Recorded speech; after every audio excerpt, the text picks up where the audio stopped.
Hello, ഇന്ന് ഞാൻ നിങ്ങൾക്ക് ഒരു സ്പെഷ്യൽ ദോശ പരിചയപ്പെടുത്താം കേട്ടോ. പച്ചരി, ചെറിയ ഉള്ളി, വറ്റൽമുളകും ഒരിത്തിരി ഉലുവയും കൂടെ ഇട്ട് അരച്ചെടുത്തതാണ്. ഇത് ഇൻസ്റ്റൻറ്റ് ദോശ പോലെ അരച്ച ഉടനെ തന്നെ ഉണ്ടാക്കാം. എന്നാൽ ഒന്ന് പുളിച്ചാലും നല്ല ടേസ്റ്റാണ്. എണ്ണ പുരട്ടിയോ പുരട്ടാതെയോ നമുക്കിത് ദോശക്കല്ലിൽ പാർന്നെടുക്കാം.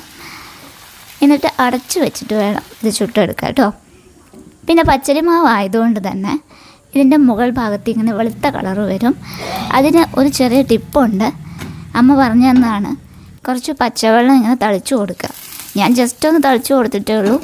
അമ്മ അത്യാവശ്യം നല്ലോണം വെള്ളം ആ വെളുത്ത കളറിലൊക്കെ ഒഴിച്ചു കൊടുക്കാറുണ്ട്. എന്നിട്ട് അത് തിരിച്ചിട്ട് ഇങ്ങനെ ഒന്ന് ചുട്ടെടുത്താൽ മതി. എന്നാൽ വെളുത്ത കളർ ഉണ്ടാവില്ല. ഈ ദോശയ്ക്ക് നല്ലൊരു മണമാണ്. നാളികേര ചട്നിയും പഞ്ചസാരയൊക്കെയാണ് എനിക്കിതിന് ഇഷ്ടപ്പെട്ട കോമ്പിനേഷൻ. അപ്പോൾ എല്ലാവരും ഒന്ന് ട്രൈ ചെയ്ത് നോക്കൂ കേട്ടോ.